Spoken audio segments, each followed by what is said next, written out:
PlayStation 5 Pro. Let me talk about it.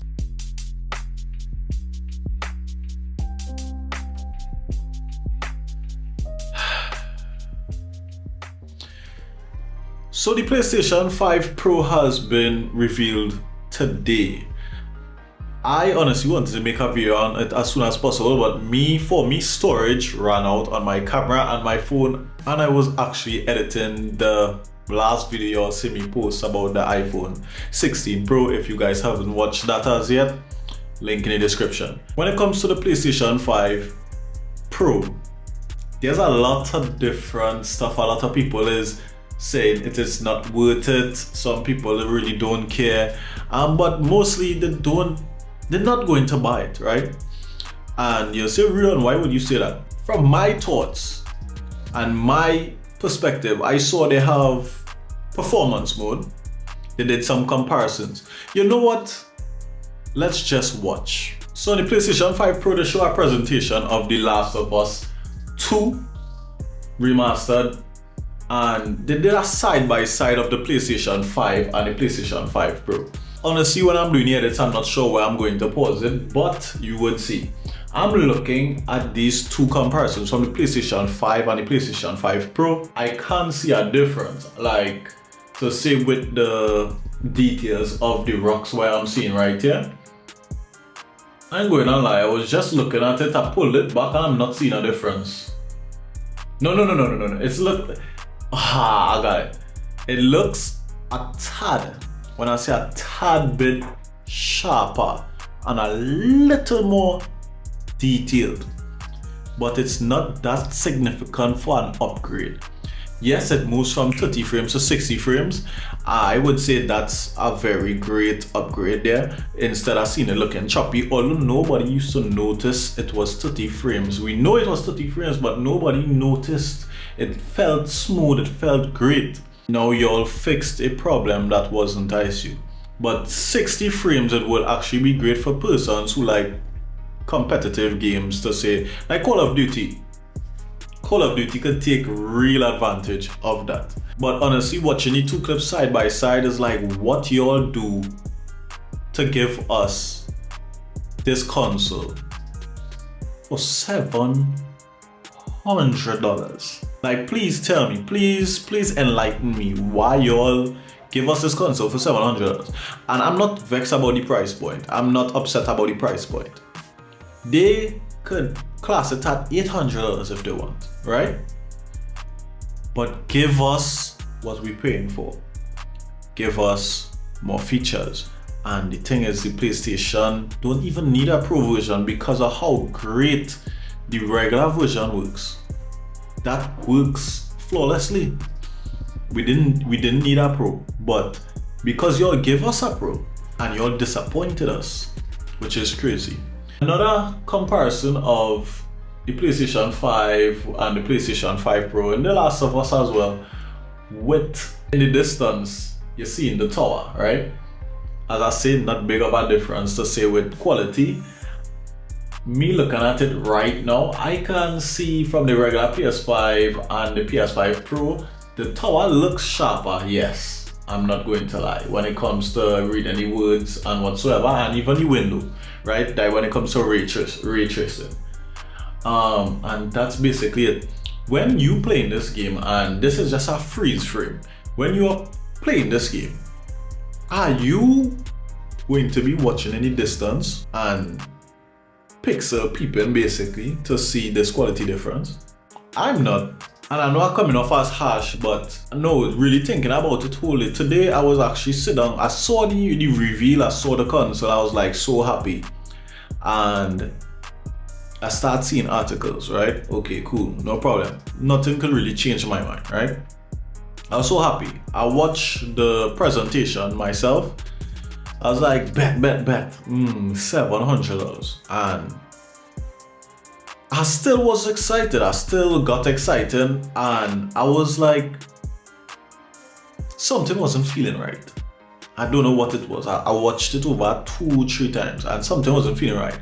I then felt hyped I didn't felt like it had any build up around it, and then I didn't feel right with what it is they gave us.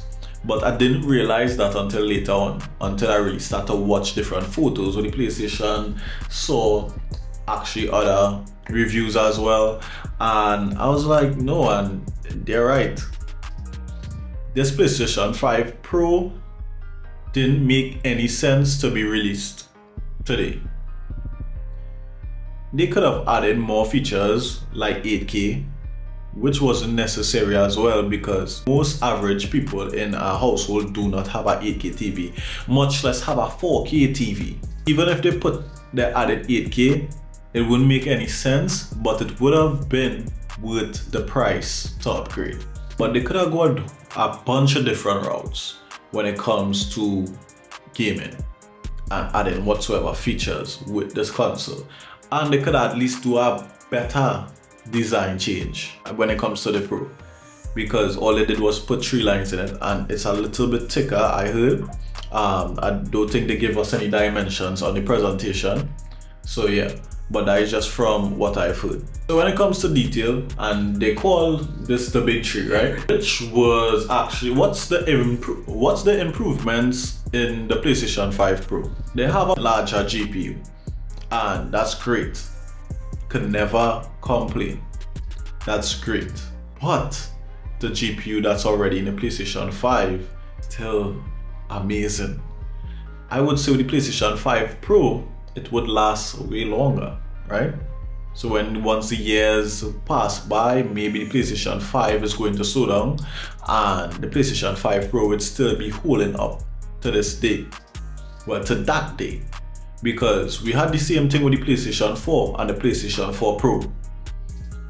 When the PlayStation 4 Slim we used to play Call of Duty. I used to play Call of Duty on my PlayStation 4 Slim, and going through the menus was laggy. And then when I got my PlayStation 4 Pro, because of that significant spec difference, it wasn't a big spec difference, but it was a bigger spec difference than the PlayStation 5 Pro. And once you use to go through the Call of Duty menu with the PS5 Pro, or even load into a match, you would always load in first, or you would always go through the menus way faster and smoother. Wouldn't have to be worrying about lagging. And that was actually great. That was actually worth the upgrade. And then also the PlayStation 5 was doing gaming in 4K when the PS4, sorry, was doing gaming in 4K when the PS4 Slim was doing it in 1080p, and that was great. That was actually something I could have spent my money on to upgrade, while the PS4 Pro came out at $400 and the Slim dropped to $300. But now we have a $700 PS5 Pro, and that's understandable because at the end of the day, costs going up on everything these days. As I say, I don't have a problem with the price, but you could have Sony, you could have added more features to the PS5 Pro. 3 features they called the big 3 of the PlayStation 5 Pro got a larger GPU. Okay, cool, that's no problem. Advanced ray tracing. So that's when it comes to reflections and whatsoever. And no problem, as I say, no problem over here. And AI driven upscaling. And you know what's the crazy thing? Thinking about it, advanced ray tracing and AI driven upscaling actually goes really good together. So that is why you got those little details in the distance to look clearer than not sharp, right? But the larger GPU is just solely for performance. That comes down to the 60 frames, the 30 to 60, yeah. But that's basically it. That's the only difference you get with the PlayStation 5 Pro. And then it's not disc. And that's not a problem for me. And you know the crazy thing about it? It's not a problem for me, but that's going to be a big problem for some of you guys here. I've been using my PlayStation 4 since I had my PlayStation 4 as a digital console. I had a lot of this, and then I just sold all of them and bought all my games in digital. So who's laughing now? Who's laughing now? Me. I never had to worry about this, so I could care less about that. I'm glad, you know. So whoever want to spend the money on a disk drive, go straight ahead. If you're even going to buy the PS5 Pro either way, but for some reason I thinking that we won't have a lot of persons purchasing the PS5 Pro. Maybe one or two. It always have the persons who don't really give two shits. They just want to have the latest stuff, right?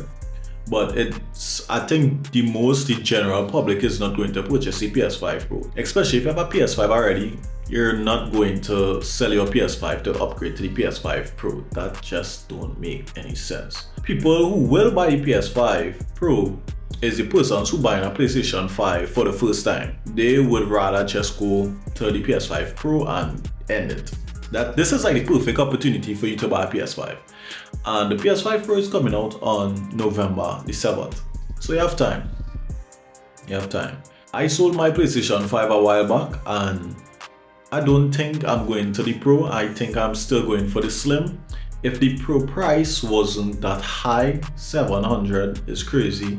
If it wasn't that high, I would have go straight ahead for the Pro, but it don't have a big difference for me to say, yo, let me go. Well, at least for me. If anybody want that little small detail, upscaling, yeah, and that 60 frames, go straight ahead. But the PS5 will never issue for me, and I'm going to just buy one of those. Tell me what's your thought for the PlayStation 5 in the comment section. Tell me if you're going to buy it, or tell me if you're not going to buy it, if you're just going to stick with the Slim. So yeah, like, comment, subscribe, turn on post notifications.